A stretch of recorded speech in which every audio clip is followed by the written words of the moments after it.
अस्सलाम वालेकुम। वालेकुम सलाम।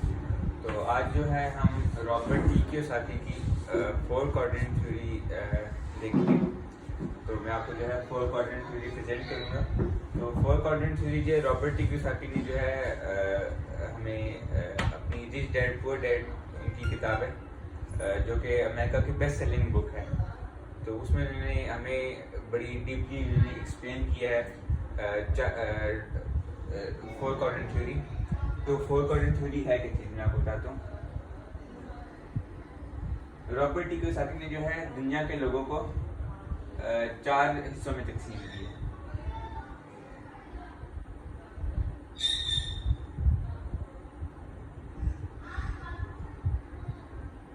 अच्छा, तो रॉबर्ट टी कियोसाकी ने जो है दुनिया के लोगों को चार हिस्सों में तकसीम की है।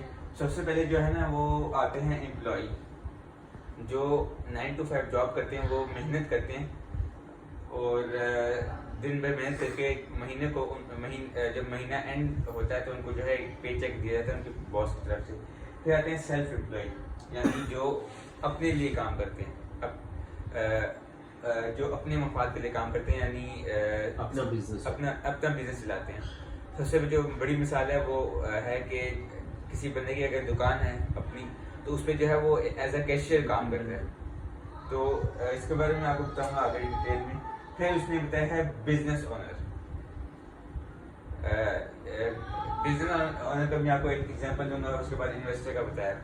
तो उसने क्या बताया कि इन दोनों जो क्वाड्रेंट्स हैं इनकी दुनिया की में पॉपुलेशन है 95% और इनकी पॉपुलेशन है दुनिया में 5%।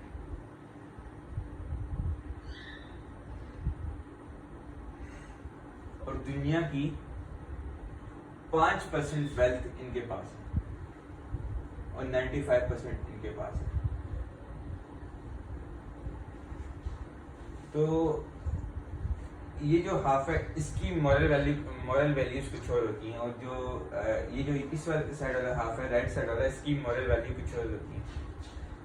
तो सबसे पहले जो है एक मिसाल लेते हैं सिंपल सी, छिपकली और मकड़े की। तो छिपकली क्या करती है? छिपकली जो है अपना पेट भरने के लिए दिन भर मेहनत करती है, वो शिकार तलाश करती है और जैसे शिकार को नजर आता है तो वो जो है जुबान से उसको शिकार को पकड़ती है। तो वो दिन भर मेहनत करती है, भाग दौड़ करती है ताकि जो है उसके मुंह शिकार ले सके, वो जो है रात को अपना पेट भर के सोए। तो मकड़ा क्या करता है? जो स्पाइडर होता है वो क्या करता है? वो जाला बनाता है, ठीक है? वो मेहनत करता है अपने सिस्टम के ऊपर। जाले को जो है हम सिस्टम से तशबीह देंगे। वो जो है 3-4 दिन मेहनत करता है किसी कोने में जाके जहाँ अच्छी जगह उसको नजर आती है, तो वहाँ पे जो जाला भूनता है। तो फिर क्या होता है? अब उसने जाला भून लिया, उसने सिस्टम बना लिया। अब वो क्या करता है? जाले के पीछे आराम करता है और जो है उसका शिकार होता है वो खुद ब खुद, जो मक्खियाँ होती हैं वो खुद ब खुद जाले में फंस जाती हैं। और फिर जो है वो जब उसका आराम खत्म होता है तो अपने जाले में जाता है और जो है मक्खियाँ खाता है और जो है रात को पेट भर के सोता है। तो उसको जो है उसने सिस्टम बना लिया। अब उसके बाद उसको काम करने की जरूरत नहीं है, वो अपनी लाइफ को एंजॉय कर रहा है। तो जो एम्प्लॉय माइंडसेट के जो लोग होते हैं और जो एम्प्लॉय माइंडसेट के जो पेरेंट्स होते हैं, वो अपने बच्चों को जो है एम्प्लॉय तैयार करा रहे हैं, यानी एम्प्लॉय अपना उनका भी बच्चों का भी माइंडसेट एम्प्लॉय तैयार कर रहे हैं। तो रॉबर्ट ने कहा है कि लेफ्ट साइड वाले जो क्वाड्रेंट के लोग हैं ये रैट रेस में है।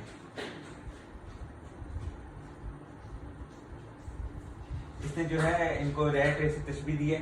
तो रैट रेस क्या चीज़ है कि आप जो है 9 to 5 सुबह उठते हैं, नाश्ता करते हैं, 9 बजे आप ऑफिस जाते हैं, 5 बजे वापस आते हैं, थके थके आते हैं और इस तरह जो है पूरा महीना रूटीन चलती रहती है। तो आप जो है आपको महीने के एंड में पे चेक मिलता है। फिर जब आप 60 ईयर्स के होते हैं तो आपको आप जो रिटायर होते हैं तो अपने बच्चों को आप सिखाते हैं कि आप जो है अच्छे नंबर लेंगे, अच्छी डिग्री लेंगे, अच्छे यूनिवर्सिटी में जाएंगे, अच्छे उसमें उधर से जीपीए लेंगे, फिर जो है आपको अच्छी नौकरी मिलेगी और जिस नौकरी की अच्छी तनख्वाह होगी। और फिर जो है वही साइकिल चलता रहता है कि वो जॉब करते हैं 9 to 5, 60 ईयर्स में रिटायर हो जाते हैं और उनको पेंशन आती रहती है और आगे ये प्रोसेस चलता रहता है। तो ये जो सेल्फ एम्प्लॉयड भी रेंट रेस कैसा होता जी है? जी सेल्फ एम्प्लॉयड रेंट इसका होता है सही। दोनों का बताया मैंने। तो ये जो है जनरेशन जो है इस प्रोसेस का शिकार होती है, चलता रहता है। तो इन एम्प्लॉय और सेल्फ एम्प्लॉय को सिखाया जाता है कि जो आपकी गाड़ी है वो एक एसेट है, और जो आपका घर है ये भी एक एसेट है। तो एसेट और लायबिलिटी में मैं आपको बताया, तो एसेट और लायबिलिटी में क्या फर्क है।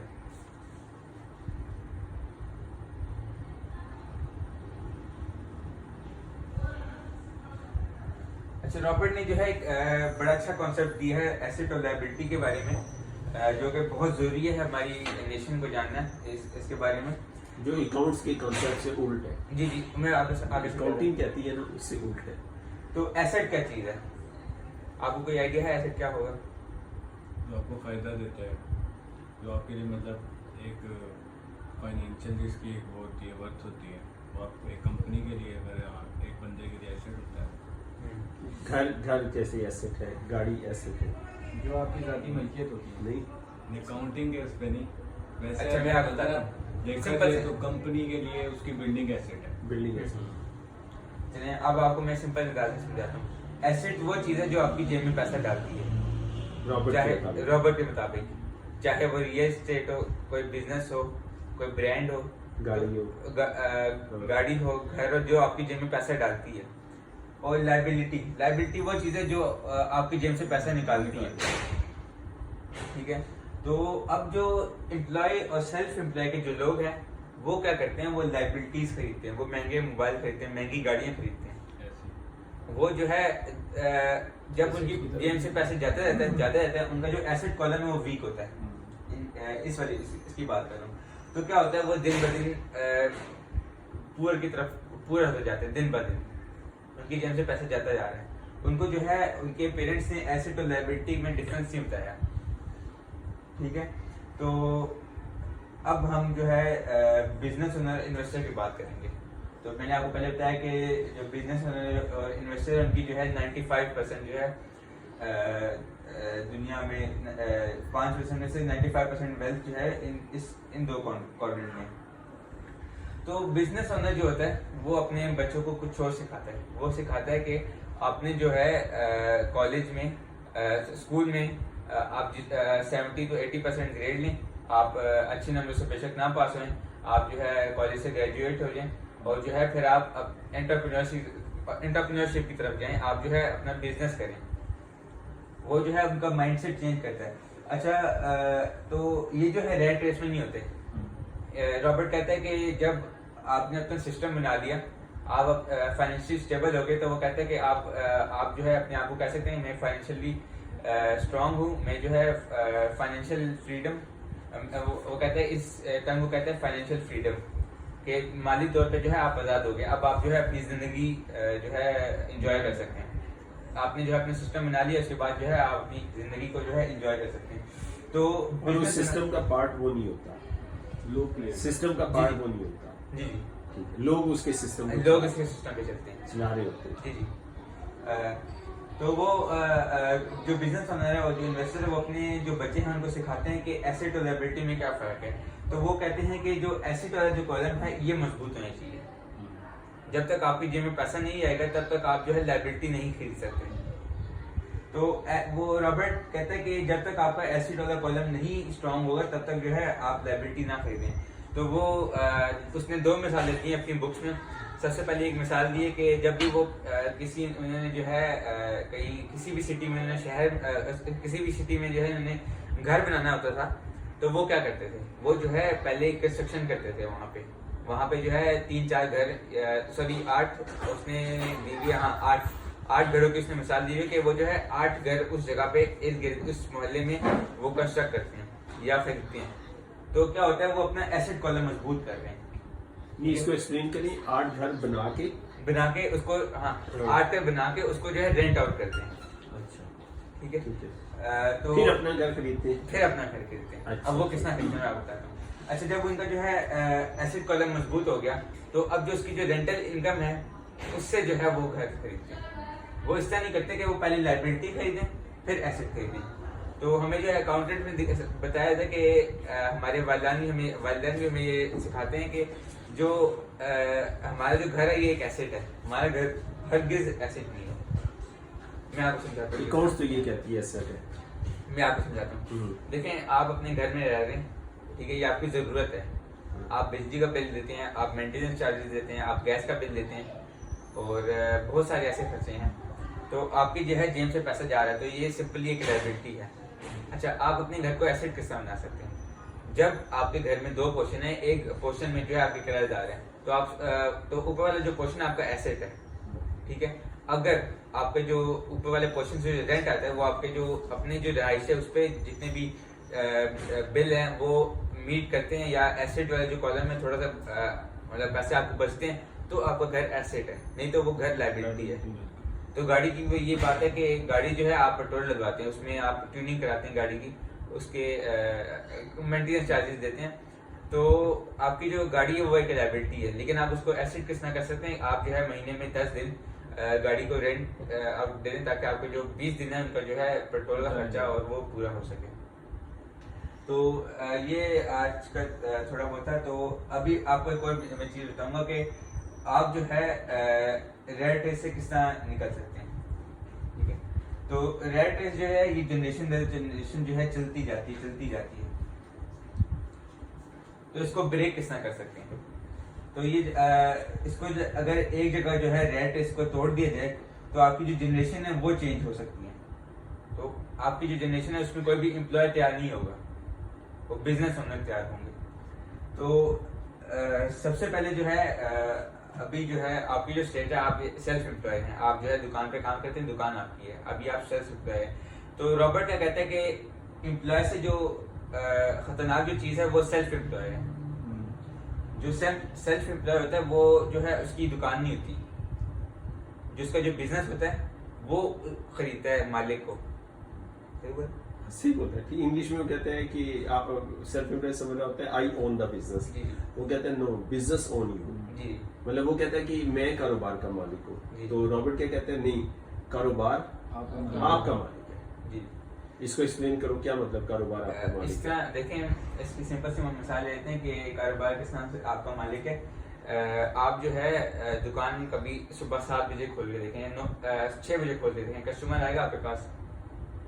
नहीं था, फ्रीक्वेंट नहीं। ठीक है, तो आप दुकान बंद किस टाइम करते हैं? 8 बजे करते हैं। तो किसी दिन जो है आप 5 से 4 बजे बंद करें, तो आपकी जो कस्टमर है दिन का वो कम होगा।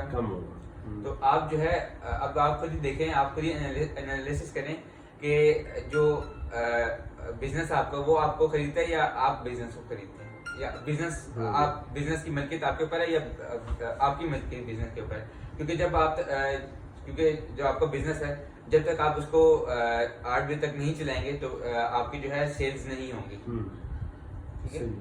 और अगर आप सुबह दुकान खोलेंगे तो आपका जो है टाइम ज़ाया होगा। बिल्कुल सही। अब बिजनेस के मुताबिक आपने अपना शेड्यूल सेट करना है, बिजनेस की मर्जी चल रही है, आपकी नहीं चल रही। बिल्कुल सही है, ठीक है। अच्छा, तो अब जो है मैं आपको बताऊंगा कि आप जो है सेल्फ एम्प्लॉय और सेल्फ एम्प्लॉय से जो है किस तरह आप इस क्वाड्रेंट में किस तरह आप जा सकते हैं। तो ये इम्पोर्टेंट बात है, ये इम्पोर्टेंट बात है। तो इसमें जो है हम 2 चीजें देखेंगे जो बहुत इम्पोर्टेंट है। सबसे पहले जो है वो ट्रस्ट इशू है। तो अक्सर लोग होते हैं कि वो जो है अपने हाथ से काम करना पसंद करते हैं। ये सेल्फ एम्प्लॉयड की कोर वैल्यू होती है। कोर वैल्यू, जी जी। सेल्फ एम्प्लॉय की कोर वैल्यू होती है कि वो जो है अपने हाथ से जो है काम करना पसंद करता है। वो यानी वो कहता है कि जितना अच्छा मैं अपने हाथ से काम कर सकता हूँ वो कोई नहीं कर सकता। जी, तो वो कहते हैं, जैसा सी भाई ने कहा कि जो आप अपने हाथ से काम करते हैं वो आप समझते हैं कि वो कोई भी नहीं कर सकता, और हकीकत भी ऐसी ही होती है।